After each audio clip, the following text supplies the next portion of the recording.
सुप्रभात बच्चों। हमने पिछले वीडियो में नन्हा फनकार पाठ पढ़ा था, जो डाउट क्लास में मैंने इस लेसन को कंप्लीट किया था। उसका क्वेश्चन आंसर बाकी रह गया था। इस वीडियो में हम उसके क्वेश्चन आंसर को जानेंगे, क्वेश्चन आंसर का कंप्लीट करेंगे। तो आइए पहले मैं इसको क्वेश्चन आंसर को आपको बताऊं। क्वेश्चन मैं आपको बताती हूँ, इसका आंसर समझाऊंगी और आंसर आप बना करके मेरे व्हाट्सएप पे मुझे सेंड करेंगे। देखिए, पहला क्वेश्चन है, माशा अल्लाह ये घंटियां कितनी सुंदर है। तुमने यह खुद बनाई है? बादशाह अकबर ने यह बात किस लिए कही होगी? तो बच्चों, ऐसा है कि वो जो नन्हा फनकार बच्चा था वो 10 से 12 साल का था। इतने छोटे बच्चे से इतनी अच्छी कलाकारी की उम्मीद नहीं की जा सकती है। अगर ऐसा है तो ये उसके अंदर की बखूबी एक बहुत बड़ा गुण है। 10 से 12 साल का बच्चा खेलता कूदता रहता, आप जैसे बच्चे होते हैं। ये नन्हा फनकार में वो छोटा सा बच्चा 10-12 साल का ही बच्चा है जिसने इतनी अच्छी घंटियां बनाई है, और उस घंटियों को देखकर बादशाह अकबर को विश्वास ही नहीं हो रहा है कि ये घंटियां उसने खुद बनाई होगी। इस बच्चे का नाम क्या है? केशव। यानी केशव ने ये घंटियां खुद बनाई होगी। यह देखकर अकबर को विश्वास नहीं हो रहा था। घंटियों की कलाकारी और बच्चे की उम्र में काफी फासला था। दूसरा क्वेश्चन, केशव के पिता गुजरात से आगरा आकर बस गए थे। हो सकता है कि तुम या तुम्हारे कुछ साथियों के माता पिता भी कहीं और से यहाँ आकर बसे हो। बातचीत करो तथा ऐसा करने का क्या कारण हो सकता है, बताओ।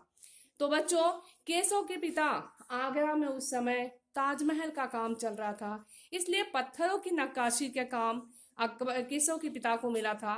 उन्हीं पत्थरों के नक्काशी के काम के लिए केशव के पिता आगरा आ गए थे, आगरा आकर बस गए थे और वो पत्थरों पे नक्काशी का काम कर रहे थे। इसी तरह से तुम्हारे कई साथी लोग या उनके माता पिता भी अपने मूल स्थान को छोड़कर दूसरे किसी स्थान में जाकर बसे होंगे, और इसका एक ही कारण हो सकता है, रोजी रोटी। जहां जिनको रोजगार मिलता लोग वहीं जाकर बस जाते हैं। तीसरा, अकबर को पहरेदार की दखल अंदाजी अच्छी क्यों नहीं लगी? तो बच्चों, आपने जब इस पाठ को पढ़ा है तो इस पाठ से आपको पता चल गया होगा कि अकबर एक बहुत अच्छे राजा थे। अपने प्रजा के प्रति इनके मन में बहुत अधिक प्रेम था। ये अपनी प्रजा से हमेशा मिलते जुलते रहते थे, उनके दुख सुख को जानते रहते थे, और ये एक आम आदमी की तरह अपनी प्रजा से मिलते थे, ना कि एक राजा की तरह। इसलिए जब पहरेदार ने आकर बच्चे से कहा कि ये बहुत बड़े महाराज इस देश के राजा हैं, तो पहरेदार की दखल अंदाजी अकबर को बिल्कुल अच्छी नहीं लगी, क्योंकि वो केशव के साथ एक आम आदमी की तरह मिल रहे थे। चौथा क्वेश्चन है बच्चों कि अकबर ने जब पत्थरों की नक्काशी सीखने की इच्छा जाहिर की तो केशव ने उन्हें आश्चर्यचकित होकर क्यों देखा?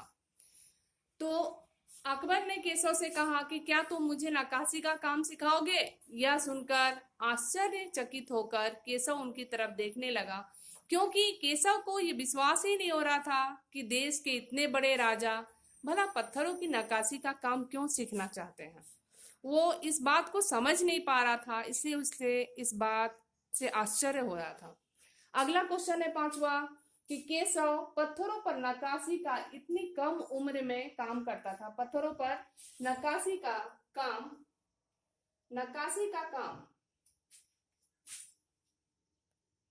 बच्चों, पांचवा आपका क्वेश्चन है कि केशव पत्थरों पर नक्काशी का काम इतनी कम उम्र में करता था। क्या उसका इतनी कम उम्र में यह काम करना उचित था? तो नहीं। अगर उम्र के हिसाब से देखा जाए बच्चों, तो केशव का इतनी कम उम्र में नक्काशी का यह काम करना बिल्कुल भी उचित नहीं था, क्योंकि यह उम्र खाने पीने, खेलने कूदने और पढ़ाई लिखाई की उम्र होती है, पत्थर और छेने से पत्थरों पर नक्काशी करने की नहीं। इसलिए यह काम उसका इस उम्र में करना उचित नहीं था। बस बच्चों, आज के वीडियो में इसका क्वेश्चन आंसर तक ही हम करेंगे। नेक्स्ट वीडियो में हम अगले पार्ट को लेकर फिर आपके सामने